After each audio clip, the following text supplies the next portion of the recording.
Although these days he plays mostly out of enjoyment, Stephen spent 20 years as a professional musician in Europe. In 2005, he moved to BC with his family and started a new life as a realtor, where his knowledge of Dutch and German comes in handy. He and his sons play in a variety of local ensembles, but also find time to play jazz standards together at home.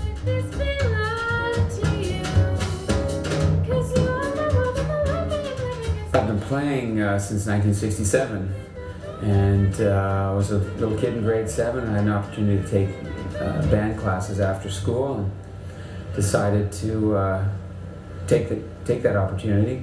And someone asked me, "What instrument do you want to play?"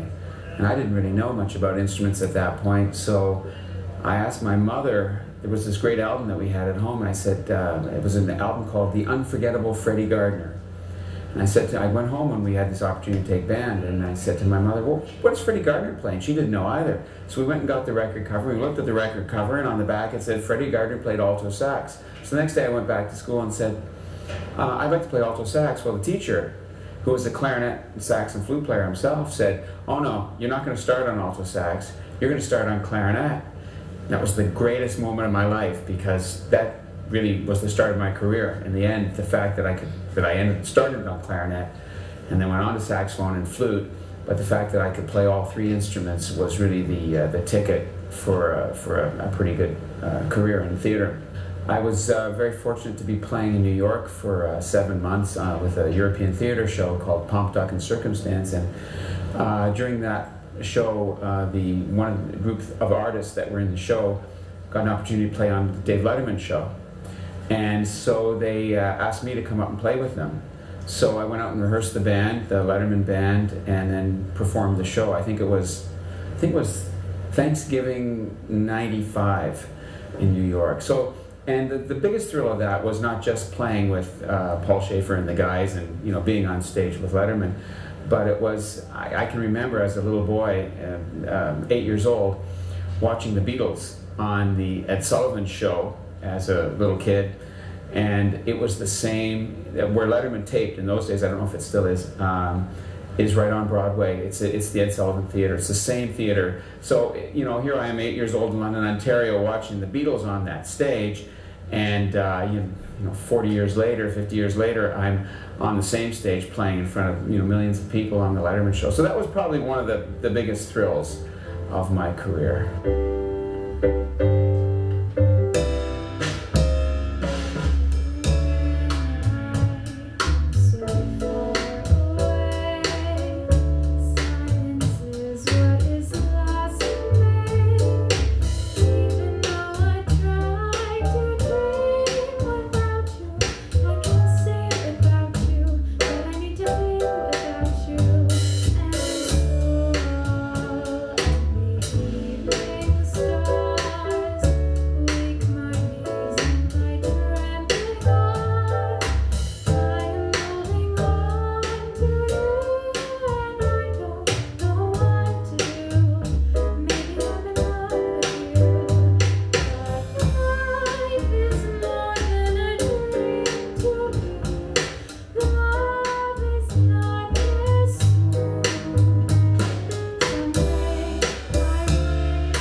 together with Craig Thompson, I run the Jazz Jam session at the Rotary Center. So every Thursday we do a jazz thing with lots of performers from all over the city.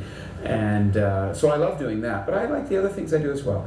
Playing in the amateur orchestra, playing in the Okanagan Symphony, as I'm the second clarinet sub there, and the concert band, and various other projects. I'm a fairly broad player. I do a lot of different things, and so I like them all. But this is probably the thing that's closest to my heart. I mean, playing with your kids, and trying to keep up with them, because really they're pretty fabulous players, and so that's just a wonderful thing to do. At the Rotary Jam session, they are usually the rhythm section there, so then I'm playing bass, so we're sort of the rhythm section there, and that's developing.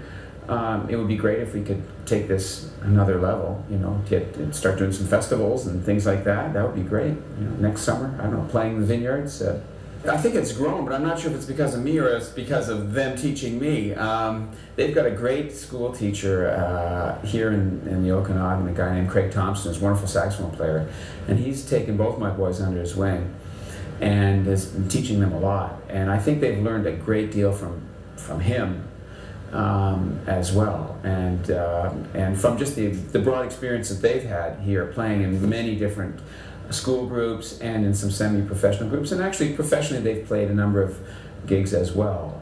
Alex does a solo piano thing at Urban Fair, and they've backed up Anna Jackson one time, actually on a gig, so who's quite a well-known performer here in town. And so they've got a lot of experience. Kelowna has offered us a great amount of musical opportunities, and so I think they've grown through all those things. But I like to think that their exposure to jazz probably came through me.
information on today's artists, contact them on the web or via email.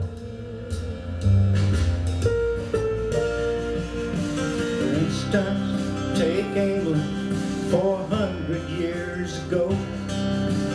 Shakespeare wrote Hamlet, his philosophy in prose. Tolstoy was gone. You say love is what is for no one.